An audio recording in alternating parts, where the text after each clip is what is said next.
আসসালামু আলাইকুম ওরহমতুল্লাহ। সুপ্রিয় শিক্ষার্থীবৃন্দ, মেকানিক্যাল ইঞ্জিনিয়ারিং চ্যানেলের পক্ষ থেকে তোমাদের সকলকে জানাচ্ছি আন্তরিক শুভেচ্ছা। এই ভিডিওটা তৈরি করছি সপ্তম শ্রেণীর শিক্ষার্থীদের জন্য। 2025 সালের সপ্তম শ্রেণীর গণিত বইয়ের প্রথম অধ্যায় মূলদ ও অমূলদ সংখ্যা এর 5 নম্বর পর্বে আজকে আলোচনা করব আমরা অনুশীলনী 1.1, যেটা রয়েছে তোমাদের সপ্তম শ্রেণীর গণিত বইয়ের 8 পৃষ্ঠায়। এই ভিডিওর পিন কমেন্টে প্রত্যেকটি ক্লাসের প্লেলিস্টের লিঙ্ক দেওয়া আছে। তোমাদের যার যে বিষয়ের ভিডিও দরকার খুব সহজেই তোমরা দেখে নিতে পারবে। আর তোমাদের কাছে একটা অনুরোধ থাকবে, আজকের এই ভিডিওটা দেখার আগে তোমরা যদি আগের চারটা ভিডিও না দেখে থাকো তাহলে কিন্তু এই অনুশীলনীর অঙ্কগুলো বুঝতে তোমাদের কিছুটা সমস্যা হতে পারে।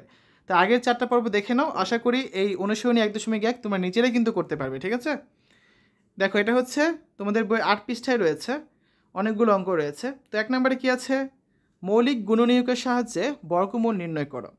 কতে আছে 169, খ নাম্বারে আছে 529, গ নাম্বার 1521 এবং ঘ নাম্বার আছে 11,025। ঠিক আছে, এটা হচ্ছে 1 নাম্বার। 2 নাম্বারে আছে ভাগের সাহায্যে বর্গমূল নির্ণয় করো। 225, 961, 3969, 10,404। 3 নাম্বারে আছে নিচের সংখ্যাগুলোকে কোন ক্ষুদ্রতম সংখ্যা দ্বারা গুণ করলে গুণফল পূর্ণবর্গ সংখ্যা হবে।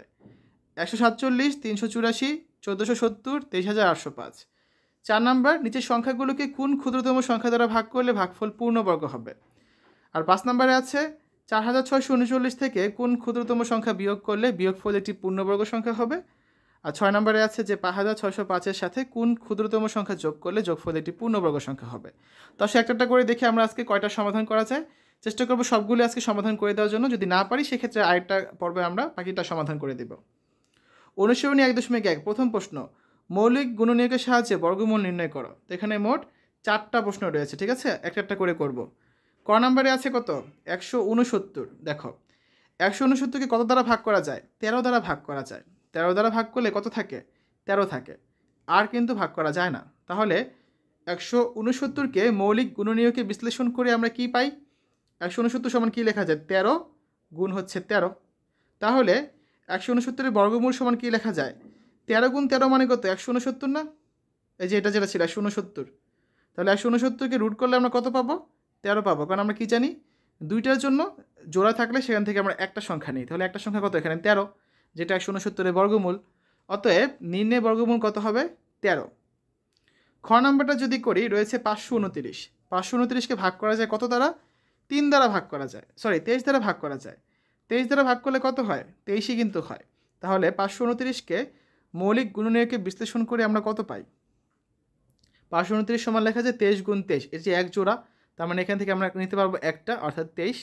তার মানে 529-এর বর্গমূল কত হবে, রুট 529, যার মান হচ্ছে কত, 23। ঠিক আছে, অতএব নির্ণয় বর্গমূল হচ্ছে 23। গ নাম্বারটা দেখো 1521, এটাকে ভাগ করা যায় কত দ্বারা, 39 দ্বারা ভাগ করা যায়। 39 দ্বারা যদি 1521কে আমরা ভাগ করি তাহলে কত হচ্ছে, 39 হয় এই ক্ষেত্রে। ঠিক আছে, তাহলে দেখো 1521কে মৌলিক গুণনীয়কে বিশ্লেষণ করে আমরা কত পাই, 39 গুণ 39, তার মানে দুইটার জন্য হচ্ছে একটা 39 লেখা যায়। অর্থাৎ 529-এর বর্গমূল রুট 1521 সমান কত লেখা যায়, 39।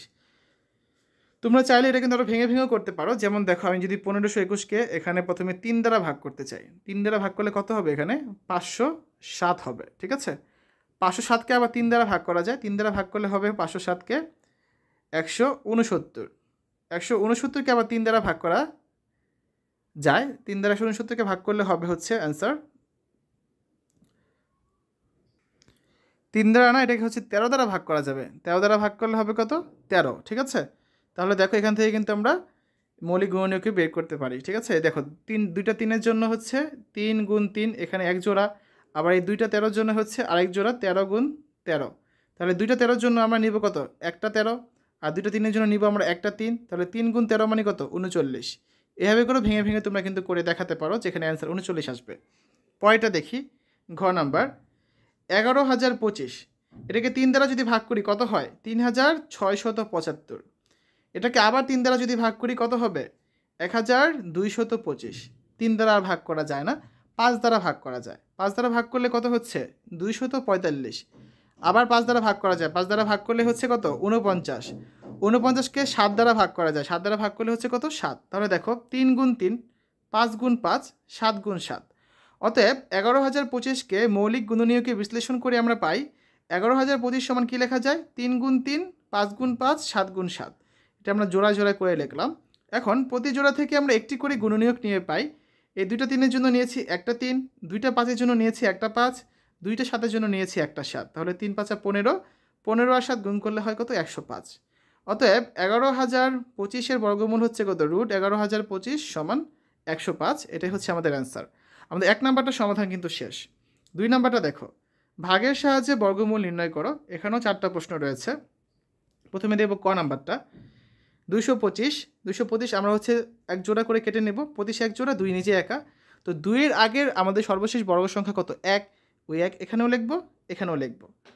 2-এর থেকে 1 বিয়োগ করলে থাকে 1। আমরা হচ্ছে একটা 2 ঘর কেটে নিলাম। 125, 1-এর ডবল কত? 2 হয়। তাহলে 2-এর পাশে যে সংখ্যাটা লিখব সেই সংখ্যাটা দ্বারা গুণ করতে হবে। তাহলে এখানে যদি 5 লিখি, 25-কে আমরা গুণ করব কত দ্বারা? 25-কে গুণ করবো আমরা 5 দ্বারা। সেই 5 আমাদের এখানেও লিখতে হবে। তাহলে 25 গুণ 5 125, বিয়োগ করলে থাকে 0। তাহলে যেটা ভাগফল পেলাম আমরা 15, এই ভাগফলই হচ্ছে আমাদের নির্ণয় বর্গমূল। তাহলে নির্ণয় বর্গমূল কত হবে? 15। খ নাম্বারটা দেখো, 961। তাহলে 61 একটা জোড়া আর থাকে 9। 9-এর আগে বা 9 হচ্ছে আমাদের সর্বশেষ বর্গ সংখ্যা, তাই না? তাহলে এর বর্গমূল কত? 3। তাহলে এখানেও লিখবে 3, আর এখানে হচ্ছে 3 তিরিক্ষা 9। তাহলে দেখো 9-এর থেকে 9 বিয়োগ করলে থাকে 0। কেটে নিলাম 6 আর থাকে 1, 61। 3-এর ডবল কত? 6। 6-এর সাথে যদি 1 দিই, 61 1 61, তাহলে এখানেও 1 হবে, এখানেও 1 হবে। আর ভাগফল হবে কত? 31, আর ভাগশেষ হবে 0। তার মানে যেটা ভাগফল, অতএব নির্ণয় বর্গমূল হচ্ছে কত আমাদের? 31। গ নাম্বার দেখো, 3,969। এখানে দুইটা জোড়া আছে, 69 আর হচ্ছে 39। তাহলে প্রথমে 39-এর মধ্যে দেখো, 39-এর আগে সর্বশেষ বর্গ সংখ্যা কত? 36। 36-কে বর্গ করলে কত হয়? 6 হয়। এখানে লিখব 6, এখানে লিখব 36। বিয়োগ করলে থাকে কত? 3, আর কেটে নিলাম 69। তো 6-এর ডবল কত? 12। এখন 12-এর সাথে কত লিখব? যদি 3 লিখি তাহলে 123 গুণ 3, তার মানে কত হয়? 369 হবে। এটা ভুল আছে, 359 না, এটা হবে কত? 369। তাহলে এখানেও 3 দিতে হবে। 369 থেকে 369 বিয়োগ করা থাকে 0, আর এখানে থাকবে কত? ভাগফল 63। আর যেটা ভাগফল সেটাই আমাদের অ্যান্সার। অতএব নির্ণয় বর্গমূল কত? বর্গমূল হচ্ছে 63 বা 63। ঘ নাম্বার, 10,404। এই 0 4 এক জোড়া, এই 0 4 আরেক জোড়া, আর 1 তো নিজে একা। তাহলে এখানেও 1, এখানেও 1। 1-এর থেকে 1 বিয়োগ করে থাকে 0, নামিয়ে নিলাম 4। এর মধ্যে 1-এর ডবল হচ্ছে 2, যায় না, তাই হচ্ছে আমরা আরেকটা 0 দেবো এখানে। এখানে আরও 2 ঘর নামিয়ে নিব, এখানেও 0 দেবো। 10-এর দ্বিগুণ কত? 20। তাহলে এখানে যদি 2 দিই, তাহলে 202 গুণ 2 মানে কত হয়? 404। তাহলে এখানেও 2 দিতে হবে। ভাগশেষ থাকে 0, আর ভাগফল থাকে 102। তাহলে নির্ণয় বর্গমূল কত পাচ্ছি আমরা? নির্ণয় বর্গমূল হচ্ছে আমাদের 102। এটাই হচ্ছে আমাদের বর্গমূল। আমাদের 2 নাম্বারটারও কিন্তু সমাধান করা শেষ। 3 নাম্বারটা দেখি, নিচের সংখ্যাগুলোকে কোন ক্ষুদ্রতম সংখ্যা দ্বারা গুণ করলে গুণফল একটা পূর্ণবর্গ সংখ্যা হবে? এখানে 4টা সংখ্যা আছে, আসলে একটা একটা করে করি। প্রথমে ক নাম্বারটা, 147। 3 দ্বারা ভাগ করা যায়, ভাগ করলে হয় কত? 49। 7 দ্বারা ভাগ করা যায়, করলে হয় কত? 7। তাহলে দেখো কী লেখা যায়? 3 গুণ 7 গুণ 7। তার মানে 3 গুণ 2টা 7-এর জন্য কী লিখতে পারি আমরা? 7 স্কোয়ার। সুতরাং সংখ্যাটি কিন্তু পূর্ণবর্গ না, কারণ সংখ্যাটিকে 3 দ্বারা গুণ করলে পূর্ণবর্গ সংখ্যা হবে। তাহলে নির্ণয় ক্ষুদ্রতম সংখ্যা কত হবে? 3 হবে। ঠিক আছে, এটাই যদি আমরা আরেকটা 3 পেতাম আমরা এখানে, তাহলে এখানে কী লিখতে পারতাম আমরা? 3 গুণ 3, তার মানে তখন লেখা যেত 3 স্কোয়ার। সেক্ষেত্রে এটাকে আমরা পূর্ণবর্গ সংখ্যা বলতে পারতাম। তারপরে আসো খ নাম্বারটা, 384।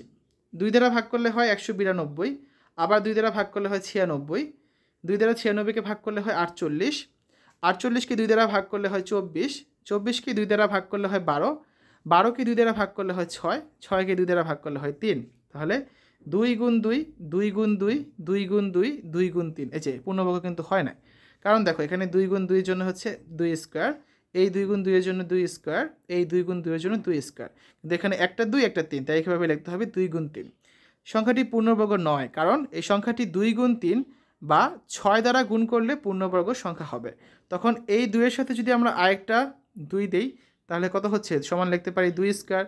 আর 3-এর সাথে আরেকটা 3 গুণ করলে কত লিখতে পারি আমরা? 3 স্কোয়ার। অথবা এই দুটো মানে কত? 6, তার সাথে যদি আমরা আরও 6 গুণ দিই, তাহলে কত লিখতে পারি আমরা? 6 স্কোয়ার।